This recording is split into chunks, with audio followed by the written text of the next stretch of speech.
First of all, I want to thank everybody for coming. It's been a few months since we've gotten together. This is our second Agile Alliance meeting, and thank you to Jess for all your work in putting this together. We're going to be doing these once a quarter, and we hope to have the next one planned the next few weeks. We've got a little bit more time to get the word out, but it's exciting to have everybody together, and hope everybody's doing well. Last time, if you remember, we had a lot of fun. We actually did a cocktail instruction, which was great. We're not doing that today, although if you brought a cocktail, I'm not judging. It's St. Patrick's Day. It's March Madness. Yes. But we are going to have some fun. I promise that. In fact, before I introduce the speakers here, Jess at the end is going to be doing a door prize. So she's going to spin the wheel. So everybody that's on here will get the chance to win. I think it's was it $10,000, Jess? Something like that. Maybe it was a giveaway, a T-shirt. I don't know. I thought it was a Rolex presidential watch. Yes. Although we can't confirm whether it's actual Rolex or we bought it on the street. But no, there will be a door prize at the end. But wanted to go ahead and kick things off. We've got an awesome speaker today. We do some shuffling with availability, and Toby Rao graciously agreed to join us. And I first saw Toby speak a couple years ago. He is an absolute expert. He's very humble, but he's an absolute expert at what he does. He's an agilist. He's a speaker. He's a community builder. He actually runs 2 meetup groups. He specializes in strategic agile transformation, change management, program management, organizational development. He's the founder and principal of Tora Solutions. He's got 20 years of experience in IT, e-commerce, banking, mortgage, government, you name it. Has supported Deloitte, JP Morgan Chase, CGI, and several government agencies as well. And when we reached out about the subject of value stream, he's got a lot of great ideas, and I think they align a lot with some of the work that we do. And so Richard is going to be asking some questions to Toby, and there'll be a discussion. But I want, if people have questions, please feel free, raise a hand. Feel free to drop a note. You can message me with your question, and I'll answer at the end. Or if you'd like to speak up, feel free. We'd like this to be collaborative. But I think that if we open up our minds, there's a lot that we can all learn from each other today. Last thing that I want to just remind everybody is, I think there's a lot of things we can learn today on the call from Toby, from Richard, but also from each other. And this group is a lot larger than who we have on here today. There's the LinkedIn group, and we set that up so that a lot of you are out at your client sites or remotely with your client sites, and we don't want you to feel like you're on an island. And with the people on this call today and the people in that group, there's a lot of expertise. And if you're struggling with something, if you're running into a snag, chances are that at least one person in this group has run into that same snag and has some ideas on how to do that. So please reach out to each other, get to know each other, because I think that we're all stronger as a community, and that's how we can really all grow from this. So with that, I'm going to kick it off to Richard and to Toby. Thank you, Nate. Hi everybody. Happy St. Patrick's Day. So value streams at the moment are very close to my heart. We're doing a lot of value streams with clients at the moment, and it's really fascinating how people who are adopting Agile haven't thought about the value they create and how the value is created. So you get some really interesting behavior and aha moments amongst the people working on the Agile teams. And mostly, I think the big aha moments come from the people in management who suddenly realize that what they thought was creating value isn't really creating value. So it's always an interesting exercise. And I came up with a name for this particular meeting was, is your value stream broken or not functioning? Because so many people talk about it these days about, well, yeah, we do value stream mapping and they haven't done it in 2 years and it's old and stale and it's not really customer centric anymore because the world has changed. But, that's how people look at things. Once it's done, do it once and it'll be forever. Well, I think as, Agilists, we've learned, all of us have learned that nothing stays the same. So I run the Agile practice for Curate. I've been doing Agile since about 1999, 2000. I went to a conference where Ken Schwaber was talking, and I was actually working in manufacturing at that point in time. And I was the guy signing the checks for, Deloitte and Touche and IBM and all those kind of guys to put in supply chain stuff for me, order management systems and stuff like that. And it was always late, always over budget. They were always asking me for more money, and it never worked. So when Ken said, hey, if you, show me the work every 2 weeks or every 3 weeks or whatever it was at that point in time, and you give me a demo, then guess what? You can't really go too far wrong. And that really stuck with me, because I'd write the check and they'd disappear for a year and then come back and it sucked. It wasn't a very nice feeling, because then I had to tell my boss I needed more money. So Agile was, Agile became a really important part of my life at that point in time. And then, so I've been, working for Curate since about 2015, if I remember rightly. And here I am now, still involved with them, and still talking about Agile. So Toby, I'll let you introduce yourself, and then we'll get into a couple of questions that have come across. Sure.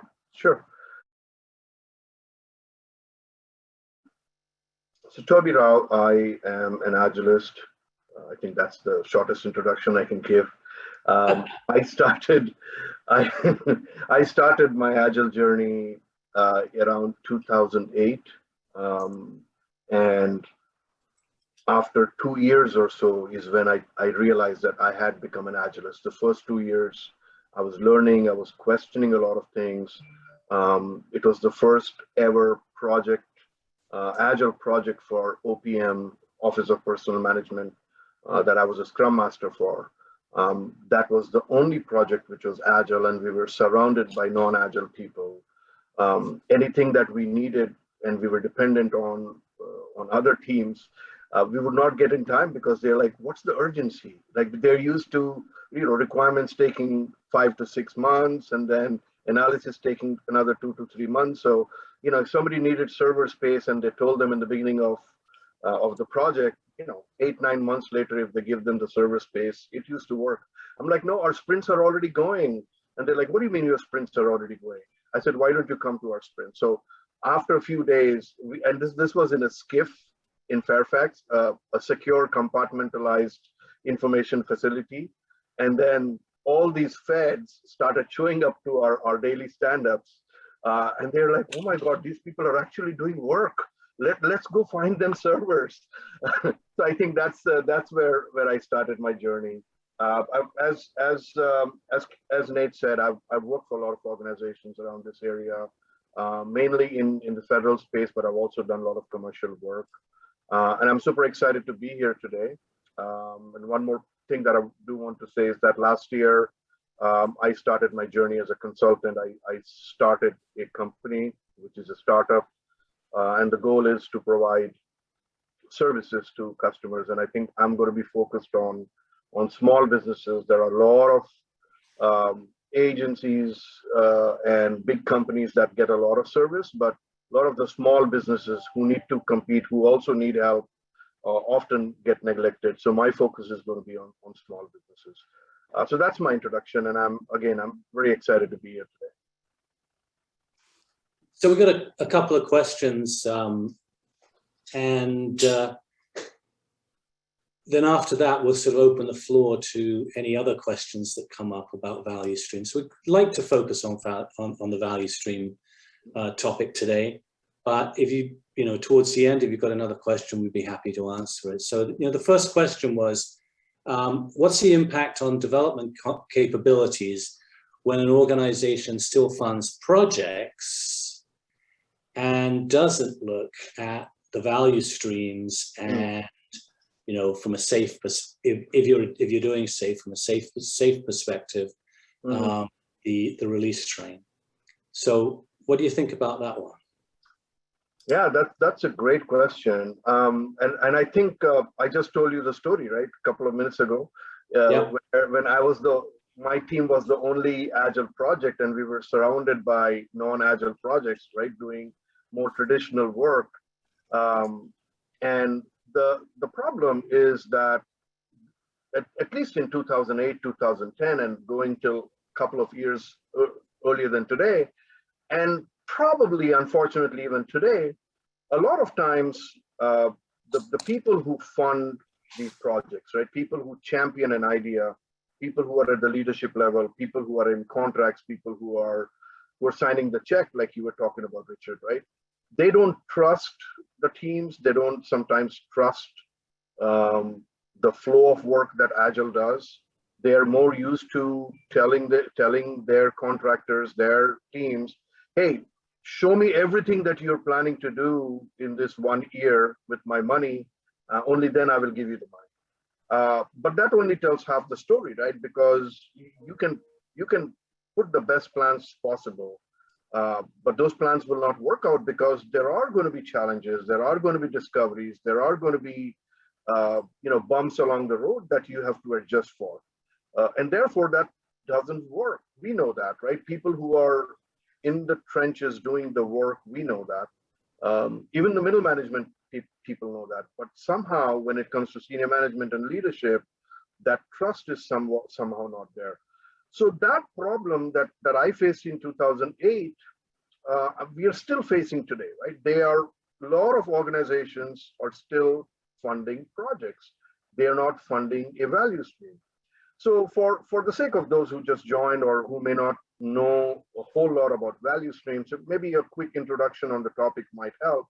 So projects, right? And I remember the definition from PMI. I don't remember it exactly, but something along these lines of projects have a defined start date and a defined end date that end with a product or a solution, right? I think something along those lines.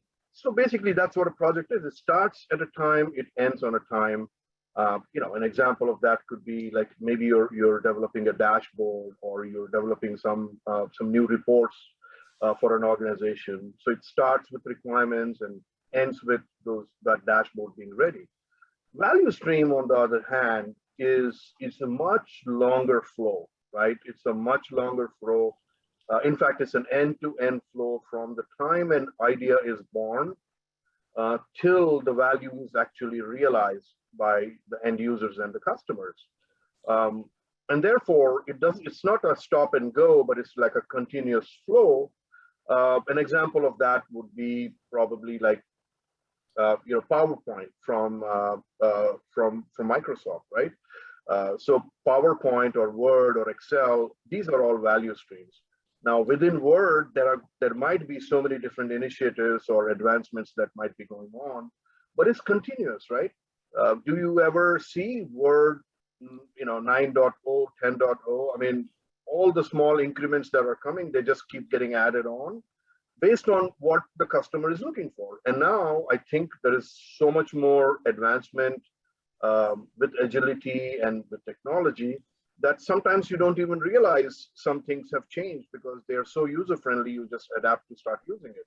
So again, value stream is more continuous, whereas projects are stop and go. So now coming back to your question, Richard, is what is the impact if you are being funded for projects and not for the value stream? Well, the most evident problem is that you are just giving money for one portion of the continuous end-to-end flow. So a project is basically a portion of the whole value stream.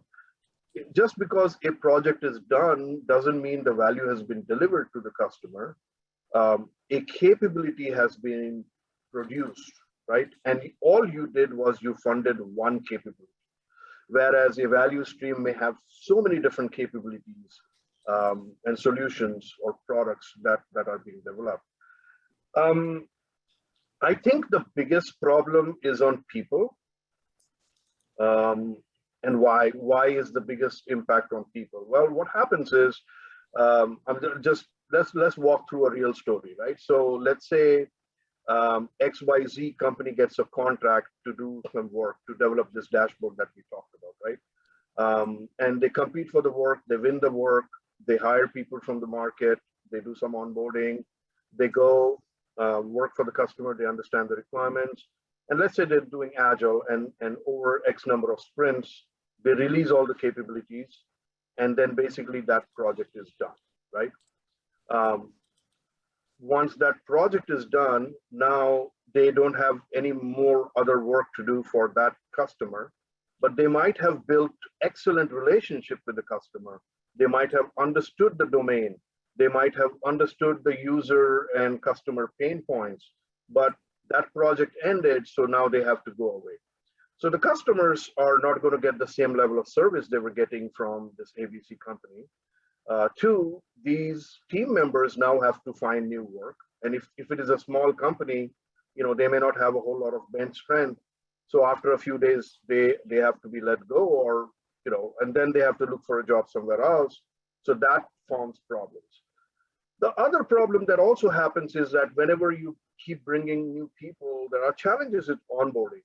Like short projects often go into trouble because the Tuckman cycle gets into action, right? Which is forming, norming, storming, and then get to perform. And if it's a 6-month project, you get to performing, about like 2 months, 2.5 months, and you've lost so much time that could have been used in actually providing service to them.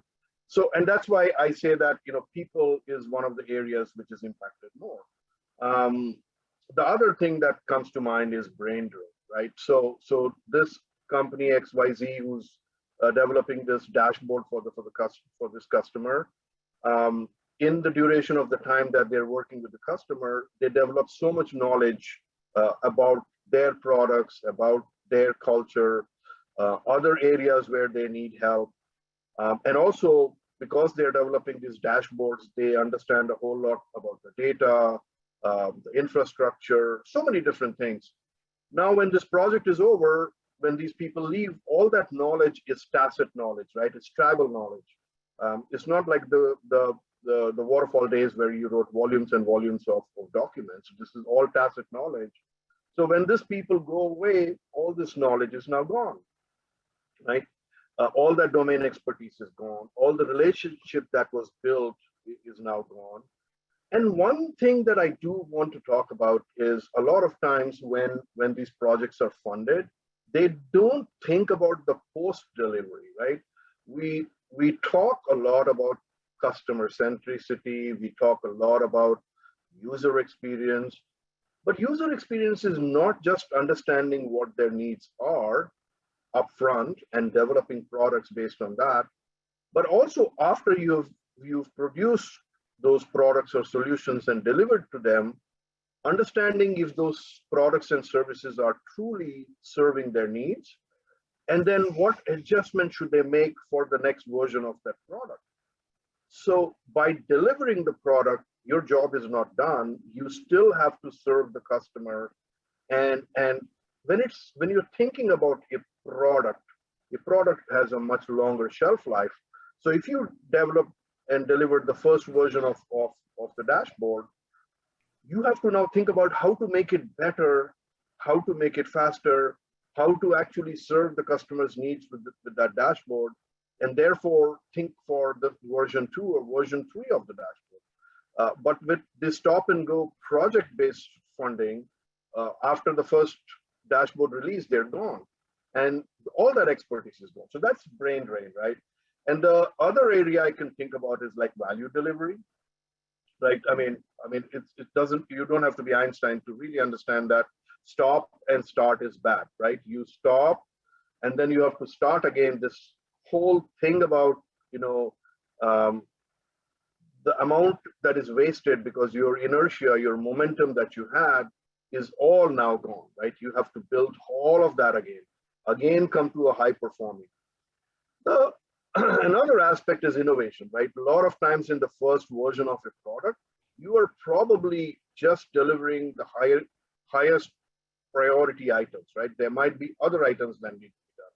So a lot of these are time sensitive. These are things that the customer asked for, but the innovation part may not have kicked in yet, because by this time they've delivered the first version, they actually understand things better, and they say, oh, we could do this, we could add this, you know, we could add Elasticsearch, blah, blah, blah. So many great things can be done, but you know, that there's no time for that because there is no funding. And like I said earlier, right, the whole benefit of continuity is lost.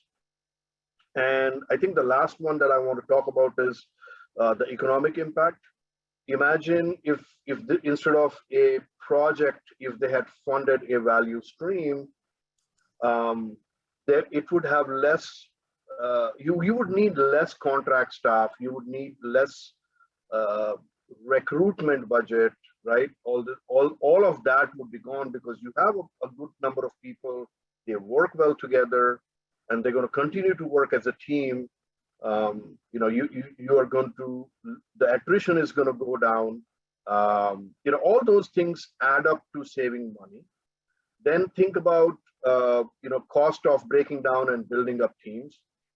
Think about the loss in billability or utilization, right? If you're a consulting company and your project was funded as a project, or your team was funded as a project, when that project is gone, you have people sitting on bench and they're not being utilized. That costs money because you are paying them, but they are not bringing revenue. And that's not the only way to look at it, but that is an important thing to also see, right?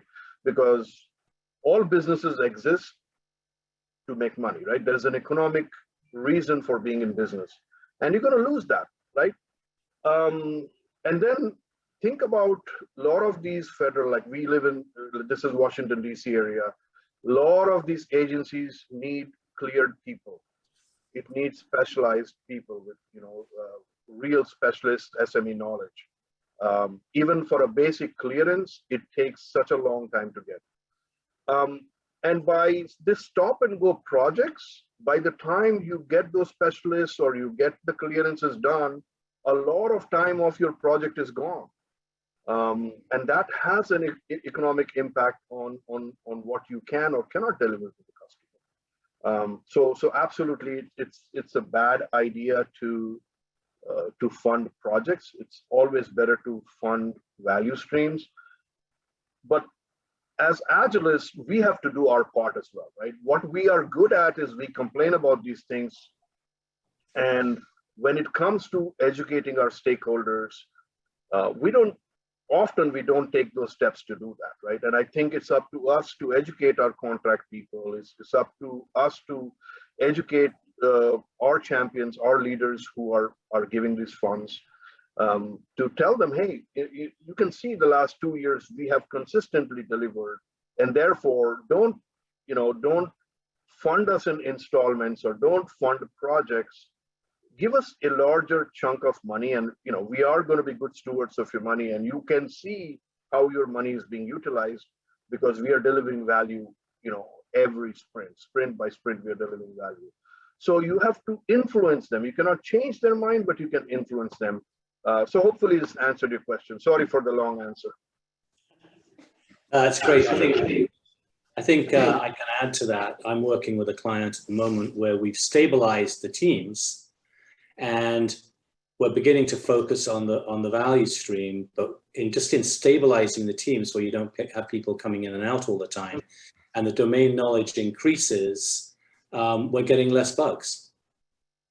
We're actually delivering, you know, better working stuff because they understand the products better.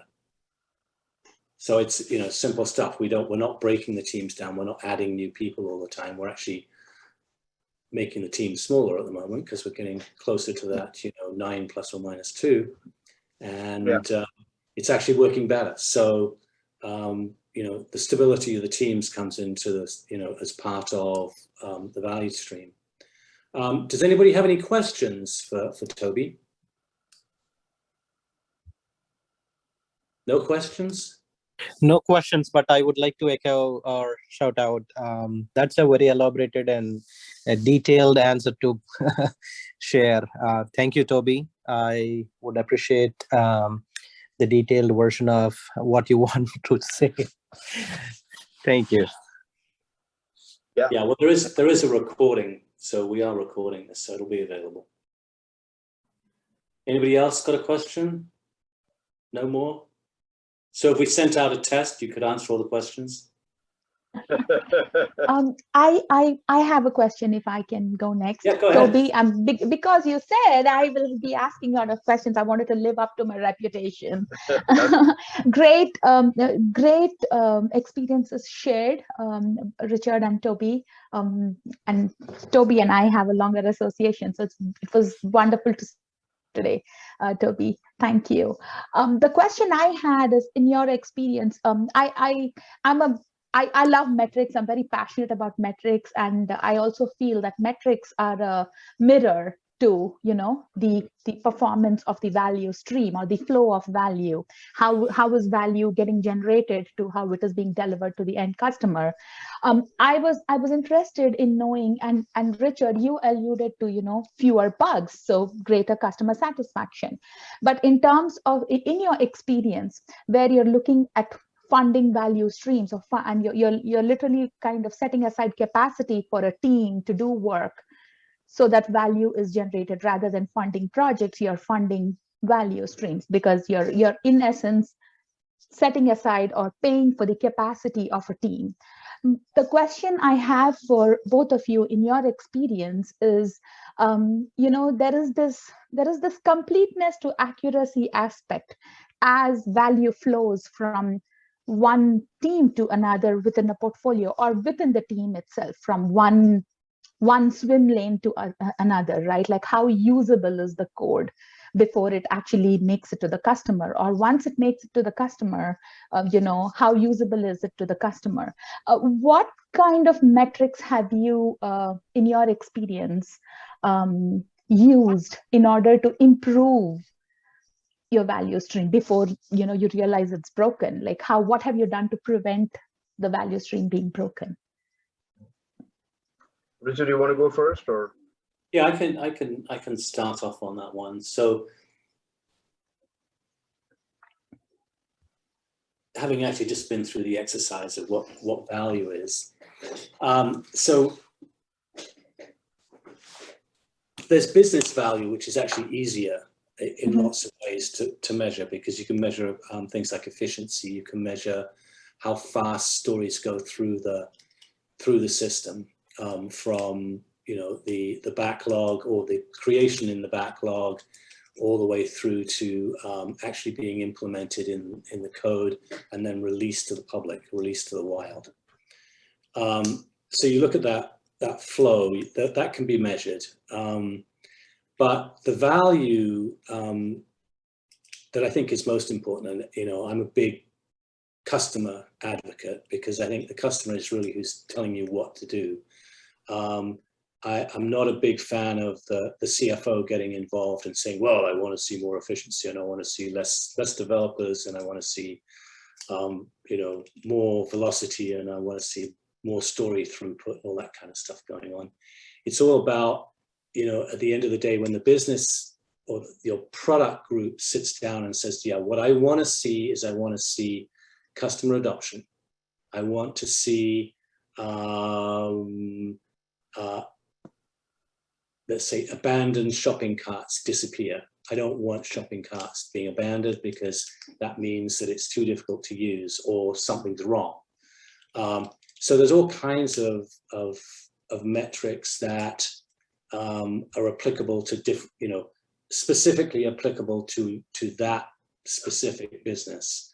One of the things we're working on at this one client is about speed of the system that they're using, and the uptime, because it's very important that this system is up, better than 5 nines, and also it returns very low error rate.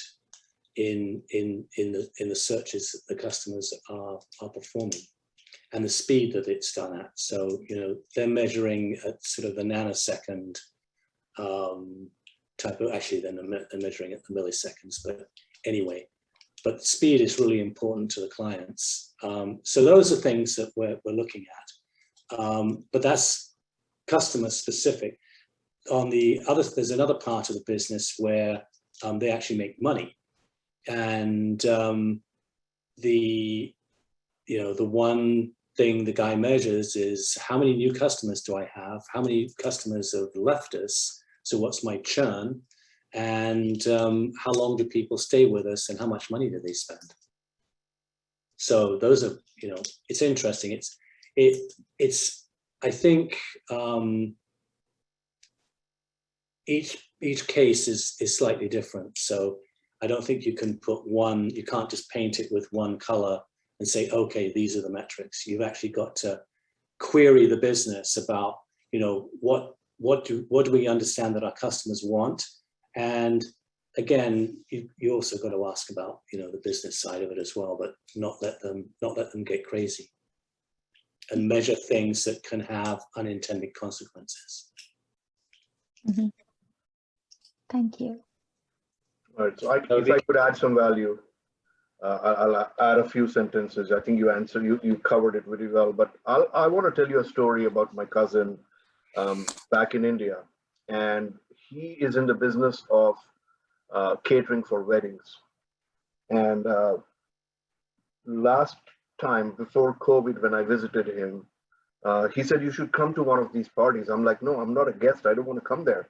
But he said, no, you should come. So I went, yeah, it's good food and why not, right? So he was doing something very strange. So I noticed that he was going to all the trash cans and opening the trash cans and seeing what was in the trash cans. And this was after the service was over. So I was very curious. I'm like, I saw you during service that you were looking, you know, where the food was being served, whether the temperature is good, you know, how much portions are being served. All that, I get it, but like, why are you looking at trash cans? So his answer was, I'm looking at what did the guests did not like that ended up in the trash cans. Now, if it was a restaurant, they probably would take it in doggy packs home, but because it's a wedding, they cannot, you know, take things back. So whatever they did not like ended up in the trash bins. So that was a unique perspective, which I actually learned a lot about, right? And if you think about value stream, we are trying to eliminate that waste from the beginning to think from the perspective of what is most valuable to our end users and customers. And when you are looking at your value stream, you are trying to eliminate the waste right from the beginning.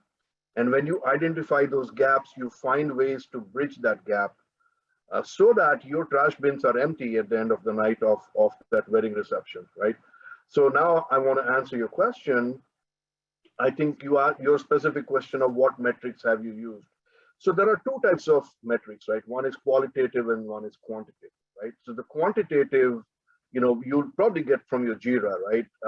Things like your CFD, right? Your cumulative flow diagram of, if you are truly doing Agile in the right way and you have prioritized your stories based on what delivers the most value, and if you have delivered those up front, then if you look at the cumulative flow diagram and it shows you the lead time and cycle time, and that heat map shows you at any given point of time what percentage of work or how much volume of work already has been done.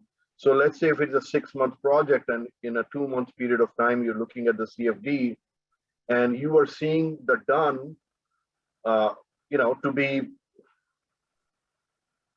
compared to the rest of the colors or however your graph looks, that it is pretty big, then it shows you that your process is working and you have a sizable amount of work that is done, which is either ready to be delivered to the customer or you know, whatever the process is being done from a release management perspective.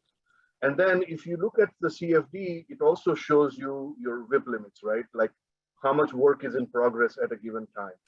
So I think the CFD, which is a simple metric, can give you a lot of information. If the lead time is too high, which basically tells you that your requirements process, right, your intake process is probably not working well, and you need to focus more on that. It helps you to understand, think of it like an hourglass, right? Like you have sand on top, but where the hourglass becomes narrow, so that narrowest point that you have there is how much sand is going to go through, right? And I think that's a good metric to see how much value, how much flow, how is the flow really happening, right? So that would be a good one from a quantitative perspective. From a qualitative perspective, I think Richard talked about, the quality, right? What is, how much escape defects do you have?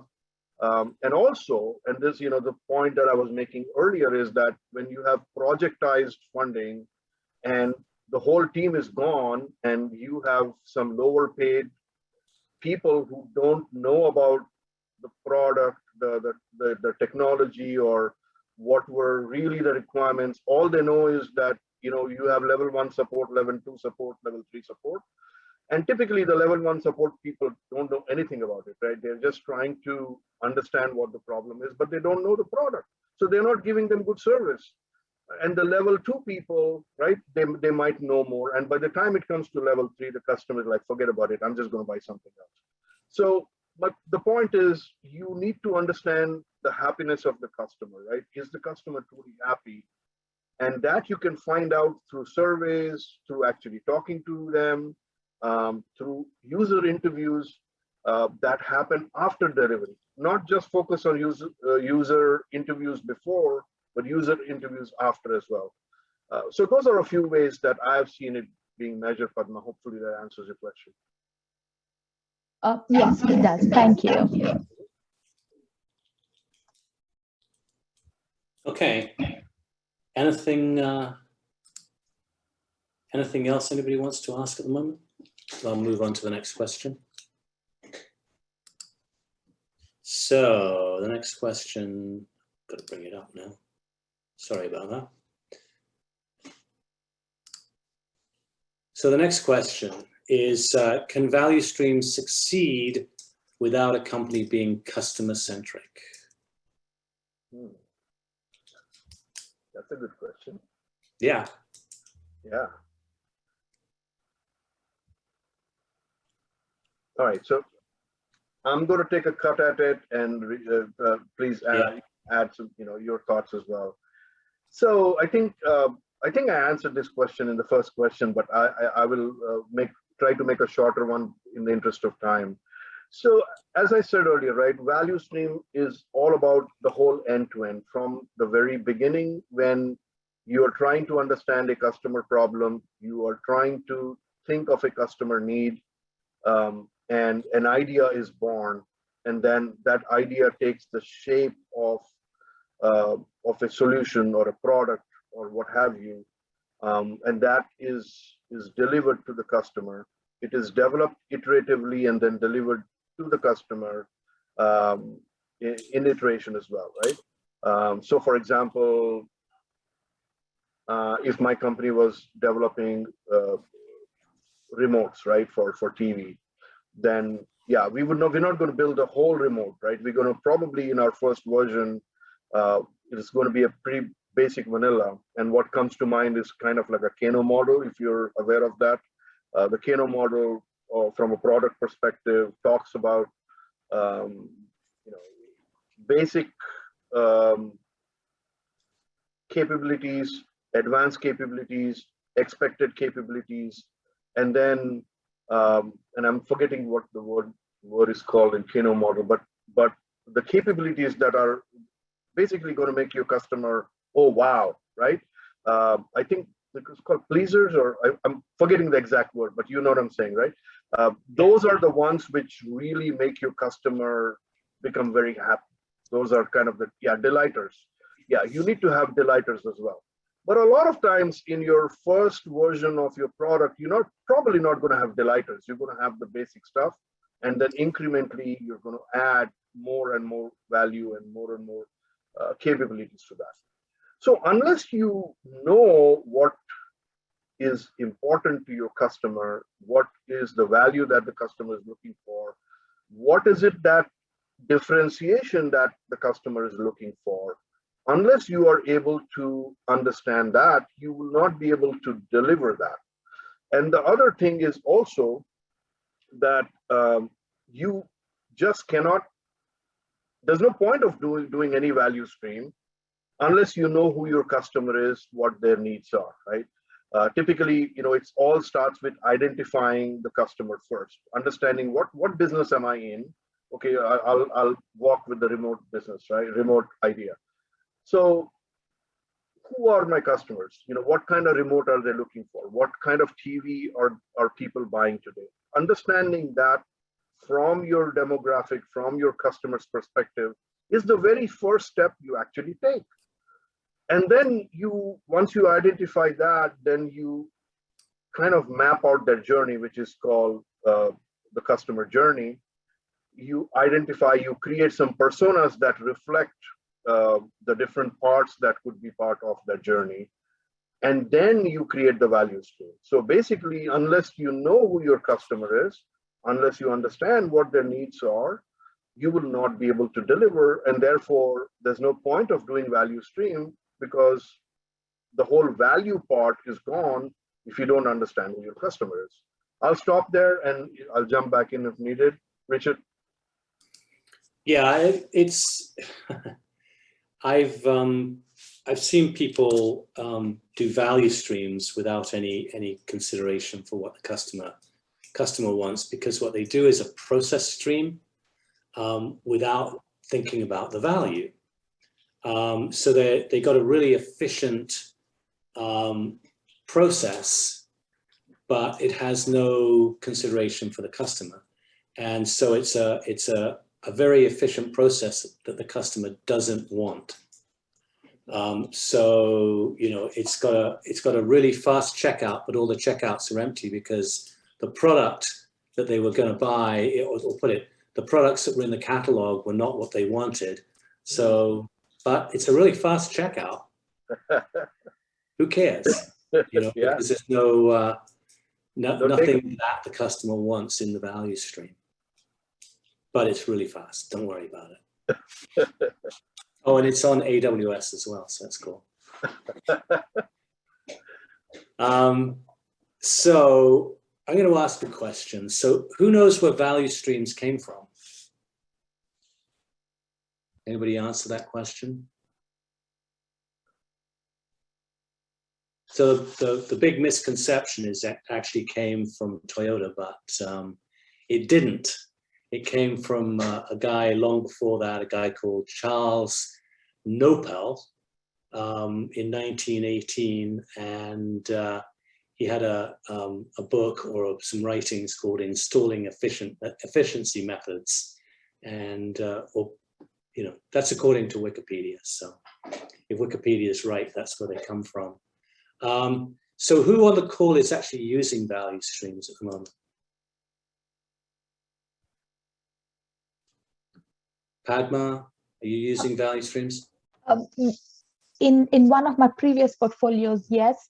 Right now, I'm in a much more newer portfolio, which is just in the safe adoption. We are in like PI3, so it's happening very slowly. So anybody else? Have you used value streams? Have you done value stream mapping? You've been involved in it? Yeah. Anybody else on the call? Rajiv, John, Naveen, any of you guys?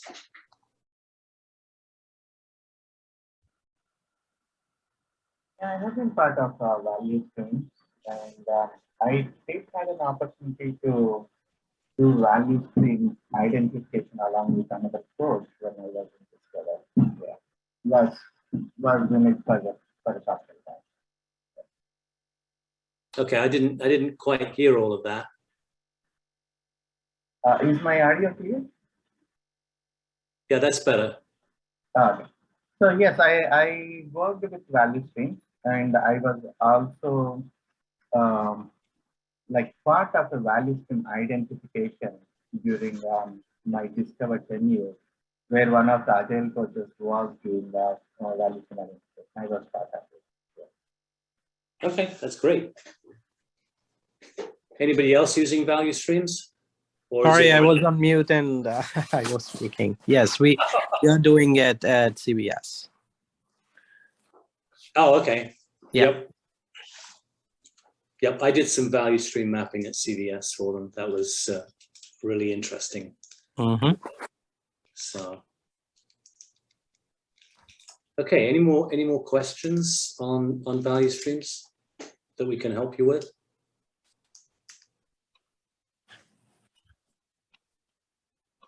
We haven't heard from John or Bindu yet. Let's hear from you guys.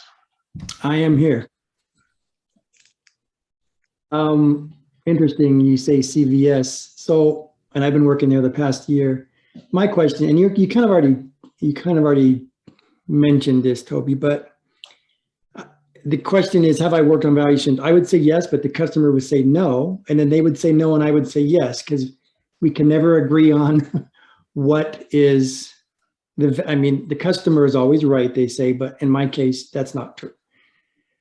How do you determine when a value stream is really, you literally disagree? And there are some things you can disagree with, but you can actually put it down on paperwork and see by a matrix, here's the value we all agree. But for a value stream, it's very difficult, I think, or my experience is, it's very difficult to quantify and come to an agreement with the client. We agree on this, and here's our endpoint because we believe this is the value on this project.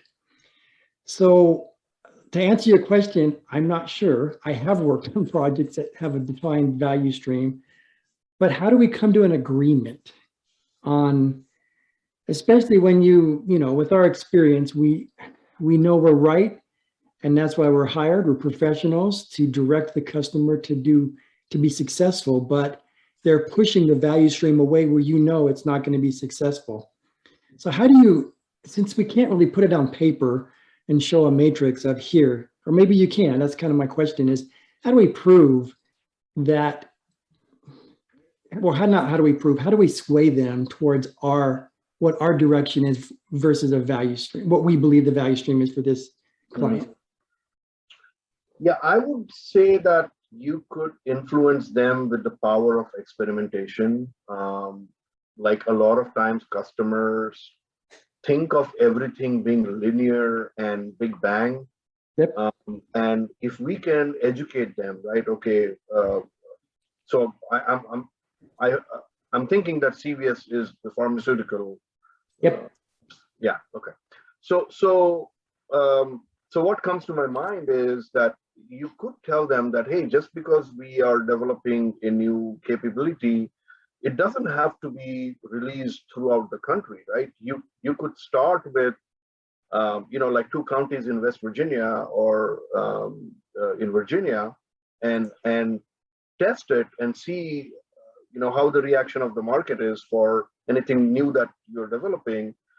And based on the feedback that you get from that segment of market, you could then make decisions whether to roll it out across the country or not.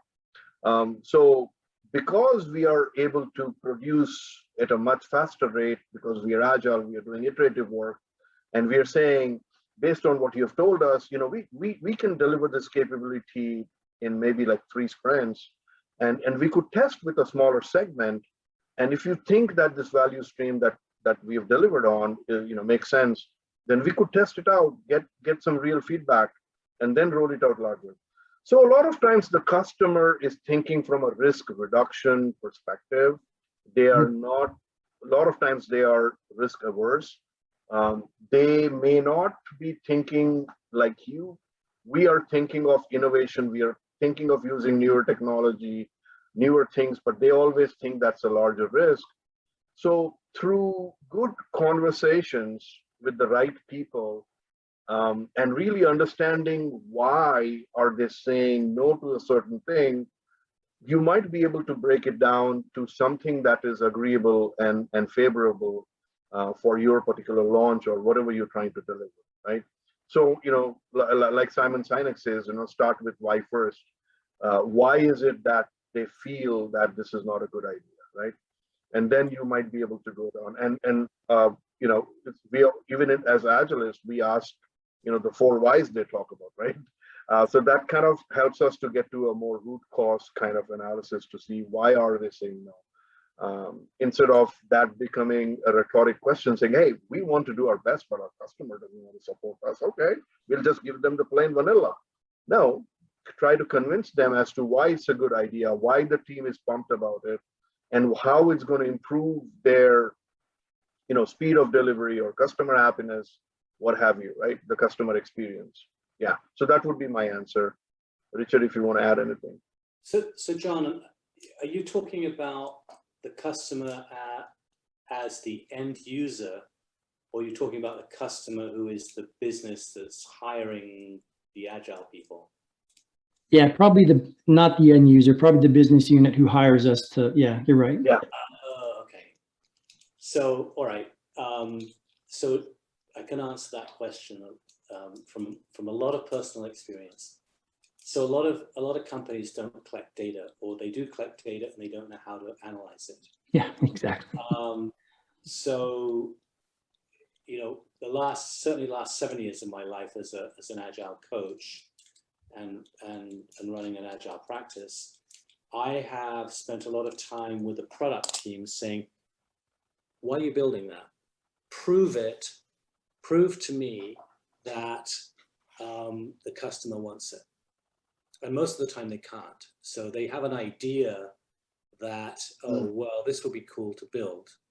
And they have no data to prove that the customer would actually use it.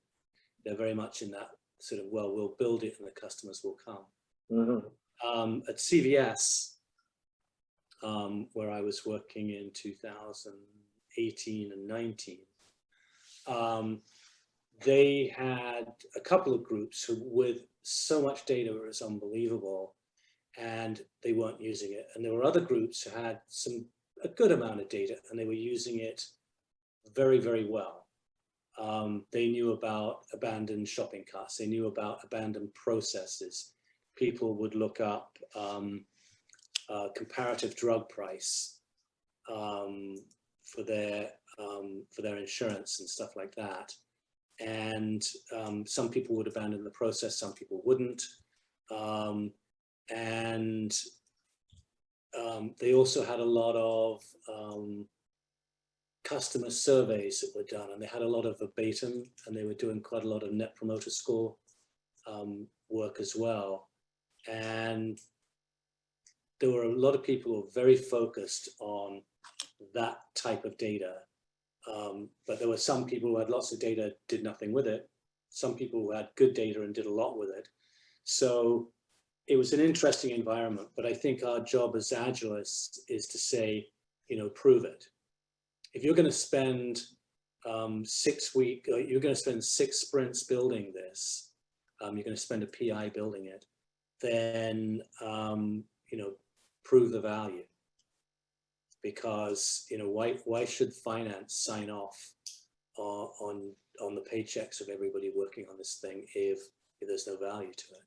And it really forces the product groups, if they take you seriously, to, you know, prove the business case for building something. Okay. Awesome. That makes sense. Thank you.